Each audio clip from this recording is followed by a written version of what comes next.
Hayırlı kеш эфирда яңалыклар, студияда мен Римма Абзалова бүгінгі шығарылышта. Икмәк үшін күрәш бара, Намус агрофирмасында урып жию барышынан репортаж. 90-да демәссің Лерон Гыйльфанов ғажайып хәтірі һәм қызықсынушан болуы белән соқландыра. Китап жине қағылғаннар. Мөслимнең әдәби марафончылары китап бәйрәме үткәрде. Хәзерләргә һәм башка вакыйгалар хакында тулырак басу кырларда кызурак истә Намус агрофирмасы игенчеләре дә җиң сызганып хезмәт куя. Уңыш сөендерлек диләр. Көзге бодайның уртача гектар биреме 42 центнер тәшкил итә. Тик даими төсалган яңгырлар гына эштә тоткарлык тудыра. Шулай да игенчеләр төшенкелеккә бирелми, кояшлы көннәрнең һәр минутын файдаланып калырга тырыша. Агрофирманың басуларында New Holland, Торым, Акрос маркалы 9 комбайн эшли. Комбайннарның барысы да механизаторлар белән тәэмин ителгән. Җирлек кешеләре дә читтән килеп эшләүчеләр дә бар. Мин 6 ел эшлим бу комбайнда. Яздан бирле акшама сибәбез. Меха угыртыда ипи алабыз. Ипиләр әйбәт.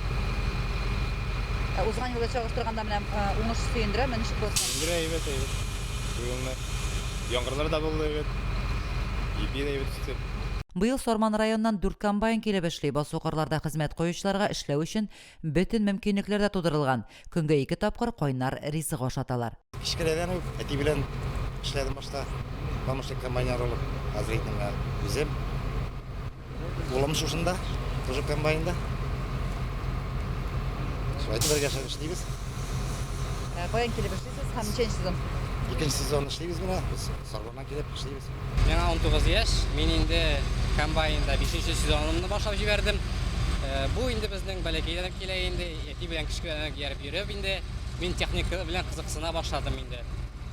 Техника кызыксыну белән мин инде Моккачтан Сорман аграр колледжында укыдым. Мин Россия чемпионы. Именно шу авыл хуҗалык машиналар эксплуатациялау компетенциясе буенча инде Россия чемпионы. Беренче урынга алып кайттым үзебезнең Татарстанга. Алтын медаль. Бүген Ташлыяр авылы басуларында кызу эш өсте. Биредә көзге бодайның уңышын җыялар. Көзге бодай 2562 гектарда егелгән. Эш мәйданның 18%-ында башкарылган. Уртача гектар биреме 42, урынны белән 46 центнер тәшкил итә. Көзге бодай суктырабыз. 2998 гектарда инде безнең чыгышына килгәндә чыгышның төрле ниләре бар. 42, 48 гектар күрсәтә, средний мәгълүм 42-дән төшмәдек. Алдагы елда чагыштырганда уңыш ничек була төсле? Алдагы елга караганда инде былтыр безнең дигәндәй басуларда дигәндәй бер генә басу 42-не биргәне, быел салон 42 белән барабыз. Басуда бөртек җыя торган 4 флигель бункер эшли. Комбайннан ашлык турыдан-туры шушы җайланмага бушатыла. Механизаторлар урып җыю белән бергә алдагы ел уңышына нигез әзерләү белән дә мәшгуль. Лилия Шәймиева, Динар Нурытдинов, Мөслим телевидениесе. Түзік, матур, чиста булганны һәркем ярата. Шушы матурлыкны саклау да үзебездән тора да бит. Тик һәркемдә бу мәсьәләгә җаваплы карамый кебек. Җирлегебезне җыештырып, тәртипләп алу максатында бу атнада мөслимләр бердәм булып өмәгә чыкты. Теманы Лилия Шәймиева дәвам итә. Оешма предприятие бюджет өлкәсендә хезмәт куючылар Кояшлык ял паркына өмәгә чыкты. Мөслим урта мәктәбе коллективы, Түбән Табын интернат мәктәбе, Мөслим үзәк китапханәсе, авыл китапханәчеләре аеруча зур тырышлык куйды. Үзебезнең торган җиребезне без матурламыйча кем матурласын? Кунаклар килә, ерактан дуслар килә. Аларны шушында алып киләбез, шушындагы матурлыкны күрсәтәбез. Шуңа күрә инде табигать шартларына бәйле рәвештә үләне дә үсеп тора инде аның. Кояшы бар, суы бар дигәндәй без үзебез яшәгән җирне үзебез чистартырга, үзебез матурларга тиеш дип уйлыйм. Аллага шөкер, менә көндә шундый матур яңгырлар яумый әле.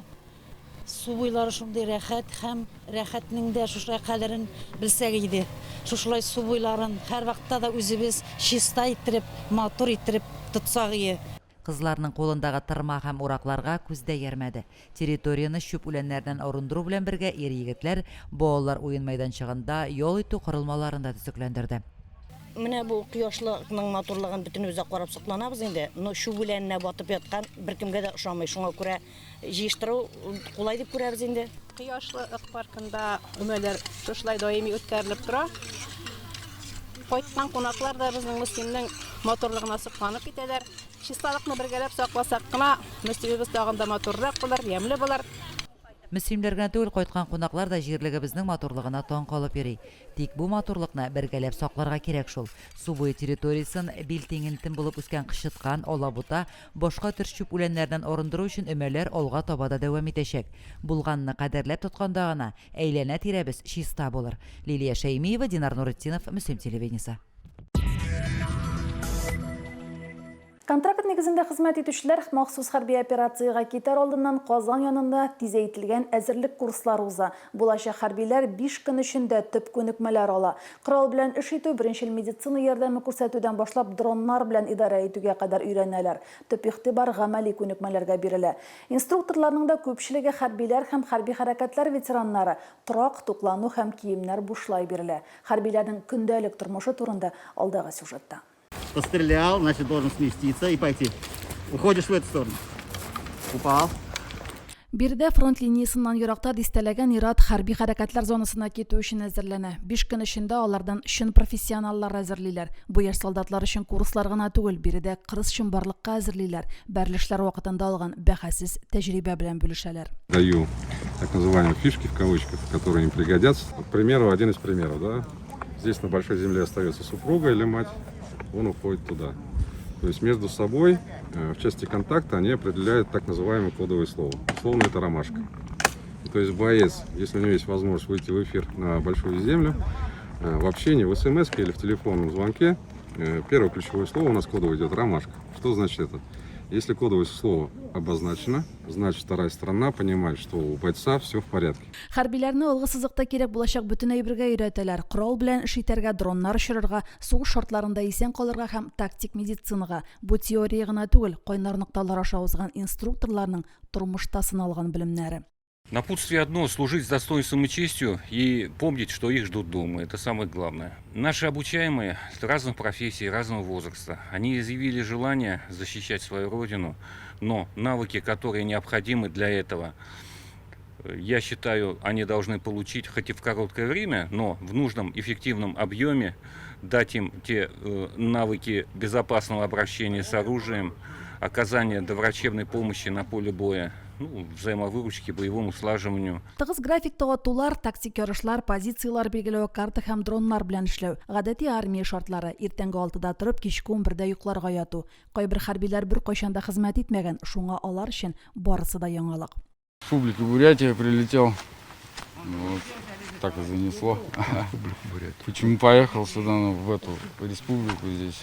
Наслышан, инструктора хорошие, специалисты с боевым опытом. Я не служил. Вот. Первый раз. Для меня все новое. Это было стремление давно. Тем более медицина. Я связана с медициной. И хочу помочь своим ребятам, поддержать, спасать. И тем не менее, чтобы было у нас больше выживших. Я физически подготовлена и ощущаю себя комфортно. Все замечательно. Төрле яшьтә булсалар да егетләр арасында дустane атмосфера, үзара ярдәмләшү терәк булу сизелә. Илнең төрле почмакларыннан җыелсалар да күпләр инде дуслашкан. Берничә көннән хәрбиләр махсус хәрби операция зонасына китәчәк. Алар үзләрен нәрсә көтүен белә һәм алар ватанны якларга әзер. Контрактниклар бер тапкыр бирелүче 1 миллион 700 мең сумга исәп тота ала. Әлеге сумма Татарстан оборона министрлыгы муниципалитетлар түләүләреннән җыела. Римма Авзалова, Энҗи Гарафиева, Динар Нуретдинов, Мөслим телевидениесе. Районыбызда зур хезмәт батырлыгы күрсәтеп, хәзердә тынгысыз тормыш алып баручылар аз түгел. Һәр нәрсәгә үз мөнәсәбәте булган авылның киләчәген кайгыртучы ил картлары шундыйлардан. Араларында тормышындагы вакыйгаларны район тарихы белән бәйле истәлекләр, уйланулар рәвешендә китап итеп бастырганнары исә бармак белән генә санарлык. Хәбәрчеләребез шундый кешеләрнең берсе Түреш авылында яшәүче Лерон Гыйльфанов белән очрашты. Түреш авылының түрендә табигать тынлыгына төренеп утырган кичкенә генә йортта 9 дистәсен түгәрәкләргә өлгергән легендар тракторчы, хезмәт ветераны Лерон Гыйльфанов гомер итә. 40 елга якын тимер атны иярләгән, гомере буена һөнәренә тугры калган кеше ул. Ömür vakiyine şu kolxozda zor türlü tarafta ağır texnika güçlü de işledim. Bana şundan pensiya çıktım indi. Profesiyonu alıştırmadım ben, alıştırga baladır ya iteler ikinci yerge dedi. Bir okuğaç netkeş, gel şolay işledim indi. Әле эш арасында авыл кешеләренә ярдәм итәләр, ремонтын салам белән анда. Үз гомерендә 18 тапкыр үлемнән кала Лерон абый. Кышын ык аркылы чыкканда трактор белән боз астына китү дисеңме, трактор астында кала язу дисеңме, барысын да күрергә туры килә. 62-нең 16 феврале. Без кайткан чагында безнең трактор әле кермәгән, бер иптәш алдан кирип китте, күпернең ортасына кергән.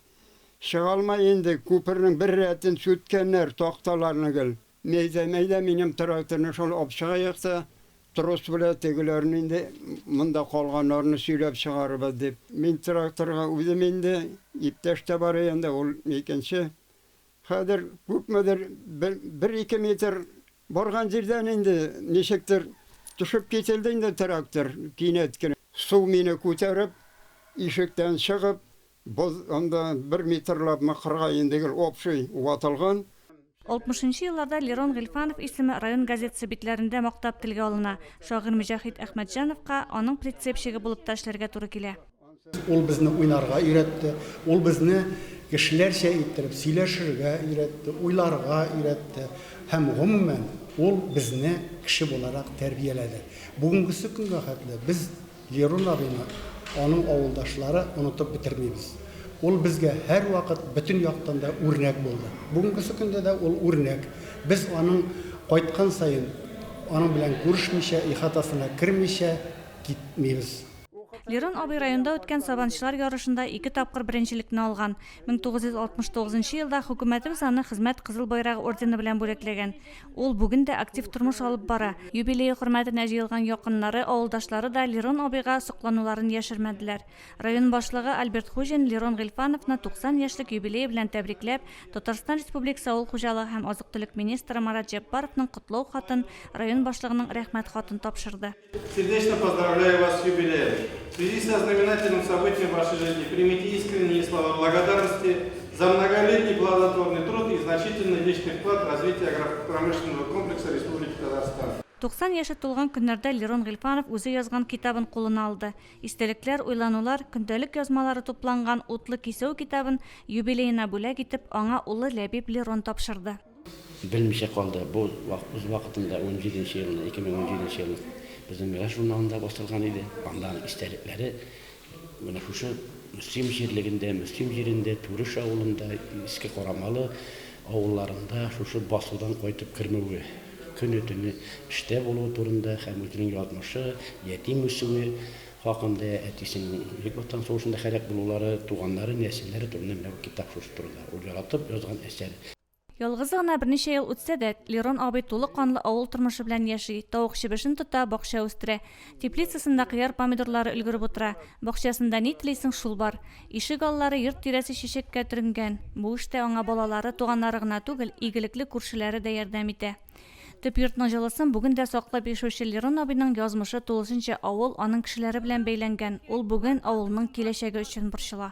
Авылга бик канагат, мен бик көчле кешеләр чыкты инде, башлылар монда, лүчекләр бар, агрономлар, врачлар, менә механизаторлар бар. Кайтып, яшьләр алай нитмәйләр шул менә бик.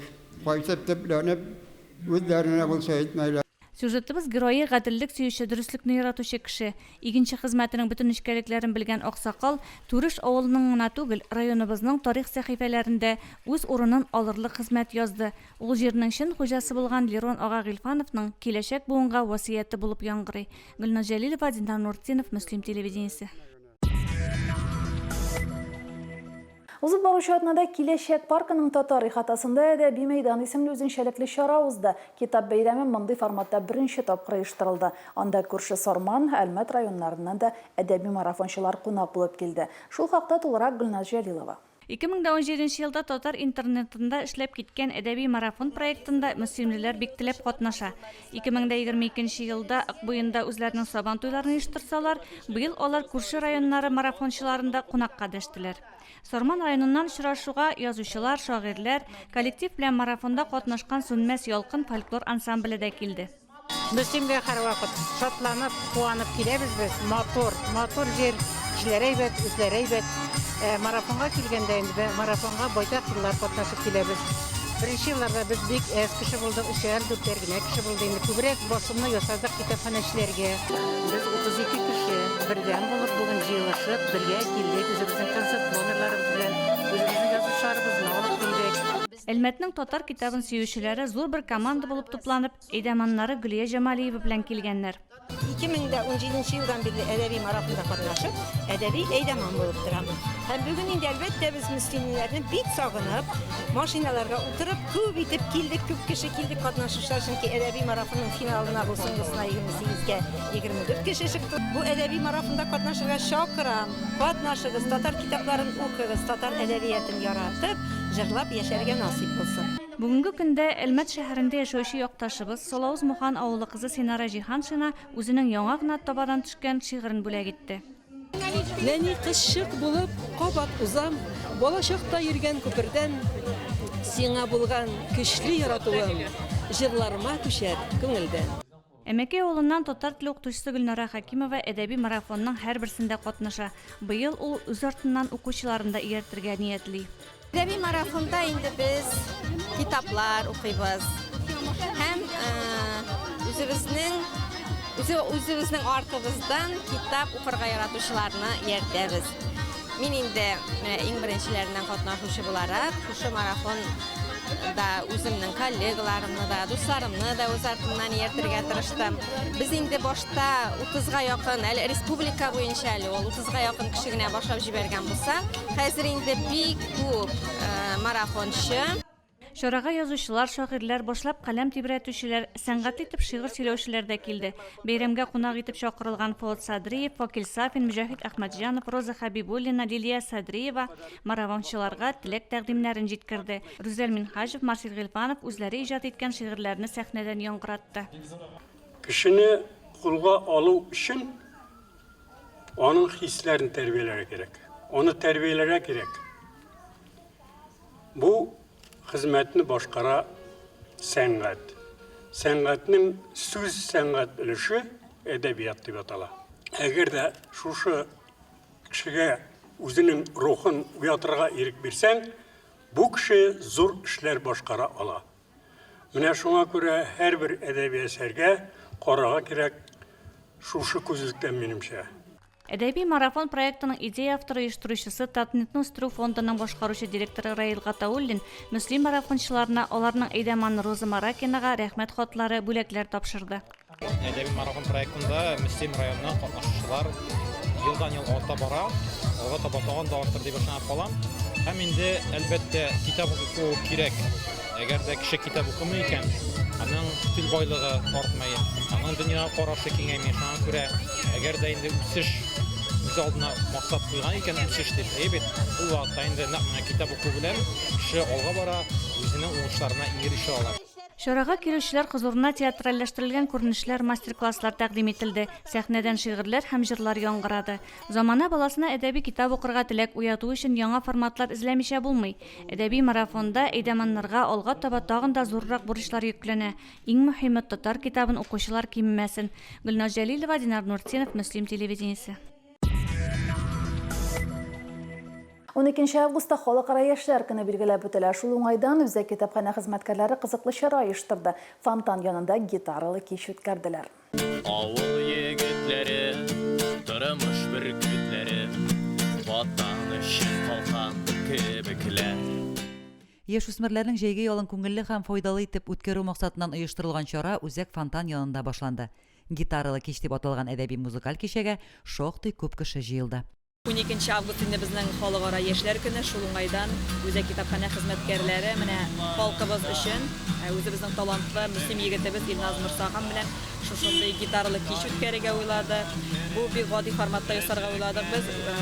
Ял итәргә чыккан фонтан кырына һәр райондашыбыз килеп кушылып, үзе белән белгән җырларга кушылып, күңел ачсын өчен дип әзерләгән бу кичәне инде. Син минем яшьлек язым, онытмам сине назым, акшымы чәчкәсе яшь. Заманча музыка белән кызыксынган, гитара уйнарга яраткан, гитара моңнарына битараф булмаган райондашларны берләштерде.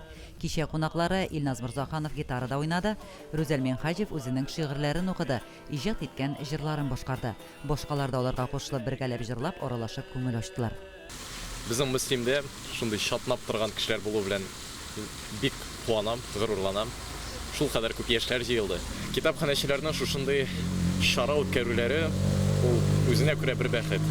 Үзең язган җырларны, үзең яраткан җырларны саф һавада башкару зур бәхет ул. Мондый форматтагы шаралар безгә яшьләргә бик тә кирәк дип саныйм. Аеруча җәй көне, чөнки саф һавада. Яшьләрнең вакытларын һәм юлларын күңелле итеп кенә түгел, файдалы итеп тә үткәрү өчен җирлектә шактый күп чаралар оештырыла. Мондый форматтагысы беренче булса да, алга таба да дәвамлы булсын иде. Лилия Шәймиева, Динар Нуретдинов, Мөслим телевидениесе. Бүгінгі шулар, мен Римма Абзалова сезнең белән сау булашам. Алда сезне гармончы Фәнис Абдуллин турында тапшыру көтә. Бездән аерылмагыз.